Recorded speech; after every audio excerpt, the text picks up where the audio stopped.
Hi friends, அஸ்ஸலாமு அலைக்கும். இன்றைக்கி ஆட்டுத்தலை குழம்பு பார்க்கலாமா? வாங்க வீடியோக்குள்ளே போகலாம். 5 லிட்டர் குக்கர் வச்சாச்சு.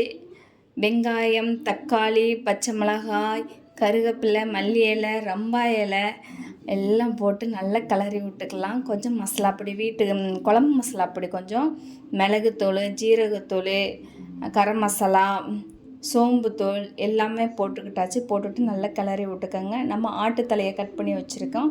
அதை என் ஹஸ்பண்ட் கட் பண்ணி தான் வாங்கிட்டு வந்திருந்தாங்க. அதையும் போட்டு நல்லா கிளறி விட்டுறலாம். ஒரு 5 நிமிஷம் நல்லா கொதி வரக்கட்ட அப்படியே விட்டுற வேண்டாம். மூடி வச்சுட்டு அதுக்கப்புறம் எடுக்கையில் தேங்காய் பால், நம்ம திக்கான தேங்காய் பாலை எடுத்து அதில் ஊற்றுங்க. அதுக்கப்புறம் 3 விசில் போட்டுடலாம். அடுத்த கடாயில் என்ன வச்சுருக்கோம் அப்படின்னா, மூளை ஃப்ரை தான் பண்ண போகிறோம். தக்காளி, வெங்காயம், மிளகுத்தூள், ஜீரகத்தூள், கரம் மசாலா எல்லாம் போட்டாச்சு. போட்டுட்டு மூளையும் போட்டுட்டேன். மூளை நல்லா க்ளீன் பண்ணி வச்சுக்கோங்க. அது உள்ள நரம்பு எல்லாத்தையும் க்ளீன் பண்ணி எடுத்து வச்சுக்கோங்க. நானும் எப்படியே எடுத்து வச்சு அது போட்டாச்சு. போட்டுட்டு ஒரு முட்டையை உடச்சி ஊற்றிக்கிடலாம். உடச்சி ஊற்றிட்டு கம்மன்னு மூளை ஃப்ரையும் ரெடி ஆகிட்டு, ஆட்டுத்தலையும் சூப்பராக ரெடி ஆகிட்டு, சாப்பிட வாங்கன்னு கூப்பிட்டுட்டு இருக்க குழம்பு நானும் சாப்பிட்டுட்டு வரேன். Bye friends, thank you.